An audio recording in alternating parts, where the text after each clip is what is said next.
One of the exciting things about creating Aliens Colonial Marines is that it's not based on a movie, it's a sequel to a movie, a series of movies. We had Ridley Scott's Alien, followed by James Cameron's Aliens. These movies defined science fiction for so many people, and it's humbling that my studio and I get to create a sequel to these films in video game form.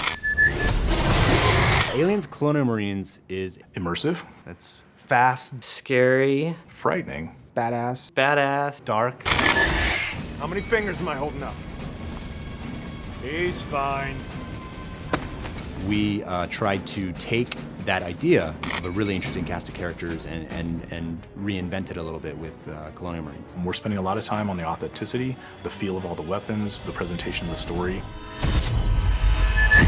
We're doing some kind of interesting things with the way that we're presenting objectives and how you make your way through the world. You know, we've put a lot of effort into being extremely authentic to the films. We're trying to be very much within canon, and we know that a lot of the hardcore fans take this very seriously. In the past, we've gotten some feedback on screenshots or on some of the videos released, and we take that stuff very, very seriously. We've made changes to the game to make sure that this is what the fans really, really want, and it actually hits the expectations that everyone has.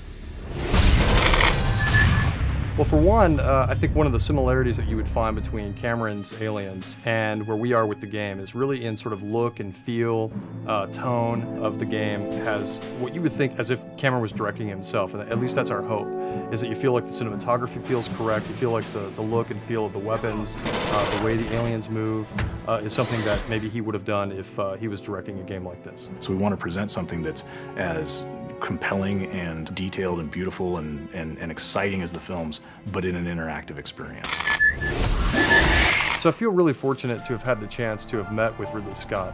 We were talking about possibly doing a Blade Runner game, which a lot of people have heard about and would love to see, and we'd love to see at some point. But in that conversation that we had with him, he also knew that we were interested in making an Aliens game. So he brought out his sort of storyboards for the movie Alien, and he went through, basically one by one, and has kind of been able to explain to us some of the backstory and some of those kind of things that we've been able to incorporate in the game.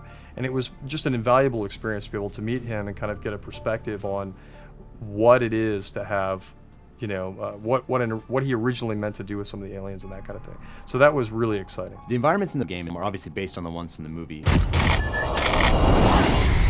It takes place after the events of Aliens, the movie. So you're going to see 17 weeks of change. You're going to see what happened when the atmospheric processor exploded. You're going to see what the surviving aliens have done to the planet. You're going to see what Weyland-Yutani has done to the planet. You're going to see what Weyland-Yutani has done to the derelict. You're definitely going to see what happened in the 17 weeks since the events in Aliens, the film. If you enjoyed the films, you'll get double satisfaction from it because of all the connections that stays true to the canon. It's got a very strong story, it's got great action, it's got an interesting enemy, it's got interesting environments, it'll make you shit your pants from time to time. The Aliens universe is just cool. You're Aliens Marines and you've got this badass arsenal, awesome armor and gear, and you get to go kick ass. We're Aliens fans, and we've taken the risk to tell the story of what happens next. These aliens are gnarly. Like, Colonial Marines are badasses. They can handle anything, right? Except for this.